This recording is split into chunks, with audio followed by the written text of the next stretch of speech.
Years now, there's a new report from the New York Times that reveals the head of the elite New York law firm that cut a deal with President Trump asserted that he made the agreement because the firm was unlikely to survive a protracted legal fight with the Trump administration. Let's now bring in one of the reporters behind that piece, New York Times investigative reporter Michael Schmidt. Michael, good to see you again. Tell us a little bit more about this important reporting. So the head of Paul Weiss, and this is the firm that Trump had leveled an executive order against that essentially had crippled the firm's ability to do business, sent a long message to his staff, to his fellow attorneys at his firm on Sunday. And it was the second time since Thursday that he had sent out one of these. And in that message, he tried to explain why was it that he had gone into the Oval Office and made this deal with Donald Trump to end this executive order. He had taken a lot of heat about it in the press and in the legal world for doing this. And that was especially acute because he himself had been such a prominent Democrat. He was someone who raised money for Joe Biden. His firm had helped prepare Kamala Harris for the vice presidential debate, and he himself had tried to harness the powers of the legal community against Donald Trump when he was president during his first term. And in his message was a pretty revealing claim, and that was that even though judges in the federal level, or at least one judge, has said that this executive order is no good, it was too risky for the firm to actually go to court to fight that because they would have lost their clients, that the firm's clients would have thought that the firm was persona non grata with the government, was out of favor with the administration, and it would take its legal work elsewhere. And to me, it showed a remarkable power that Trump has developed in his executive orders, that he was able to get a firm that easily could have gone to court to fight something to instead go to the Oval Office and make a deal with him, a deal in which they committed to giving $40 million in pro bono legal services to causes that Trump himself has championed.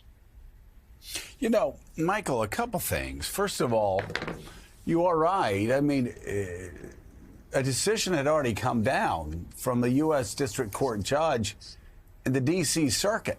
So they had the law on their side. They certainly understand that that decision is more than likely to be upheld when it's appealed to the circuit, and even when it's appealed to the United States Supreme Court. They understand that. And this isn't some small fly-by-night operation, as you report.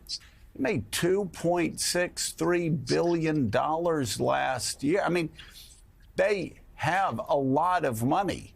Are there people inside the firm who think that their leadership cut and run too quickly on this and just gave Donald Trump power that he didn't necessarily have?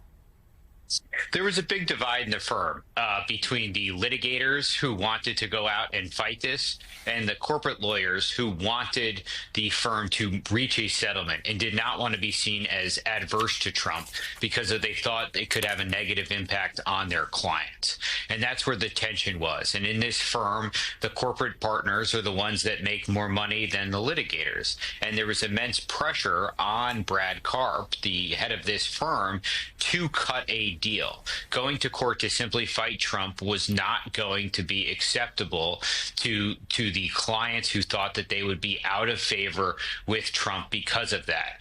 And to me, that's just a stunning fact about the current world and climate that we live in. The things that Trump has done on these executive orders to law firms, the law on them does not appear to be particularly controversial. It doesn't seem like Donald Trump has the power and authority to do the things that he's doing.